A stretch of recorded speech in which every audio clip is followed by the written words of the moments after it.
Every year in high school basketball, there always seems to be a player who puts up ridiculous numbers, but they seem to fly under the radar when it comes to national rankings, and the player that fits this description is Lipscomb commit Tommy Murr. Out of all the great players that we've seen throughout the years, how many players can say they scored over 5,000 career points?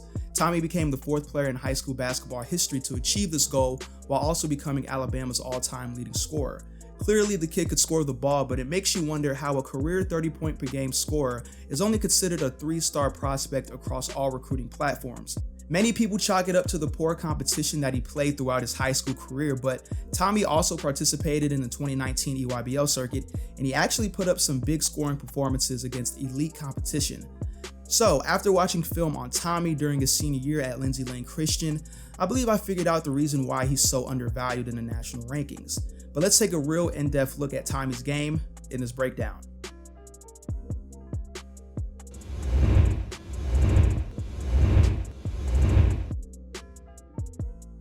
When watching Tommy play, you quickly realize that he has no conscience from three-point range.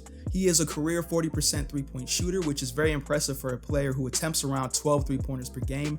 He's highly efficient as a catch-and-shoot player. His shot mechanics are fundamentally sound, and he has a very quick and effortless shooting stroke. But what is even more impressive is that he is equally as dangerous shooting off the dribble as well.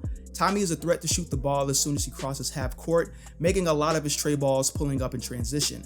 He's comfortable pulling up coming off of ball screens going both left and right. His footwork and balance on his jump shot is exceptional, and this allows him to easily stop on a dime and rise up quickly, which makes it difficult for defenders to alter his shot.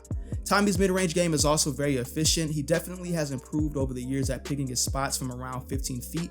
Beyond everything, Tommy is just extremely confident as a jump shooter, and his elite shooting ability is probably his biggest asset and most transferable skill going into college. But I was really impressed with how relentless of an attacker Tommy is on the fast break and also when attacking in the half court. Baseline to baseline, Tommy possesses terrific speed with the ball in his hands and solid ball control when maneuvering around defensive pressure. He does a good job keeping the defense on their heels with the way he's able to change gears in the open court, and he's usually under control when finishing at the basket.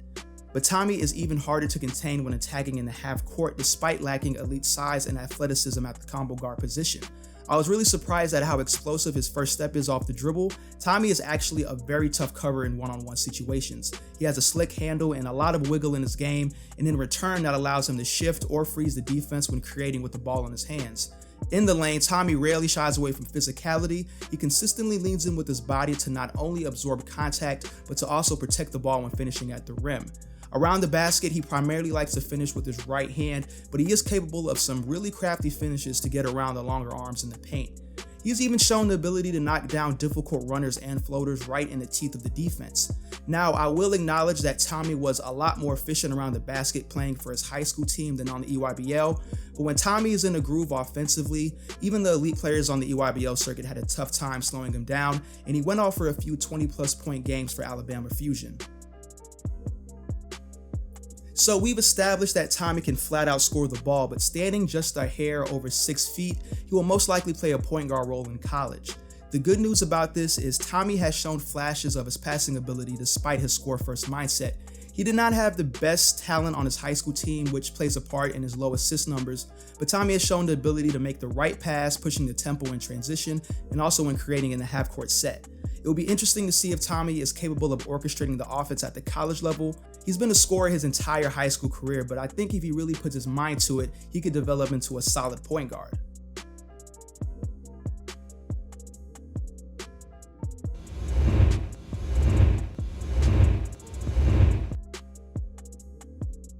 One noticeable weakness of Tommy as a prospect is his lack of size and athleticism for his position.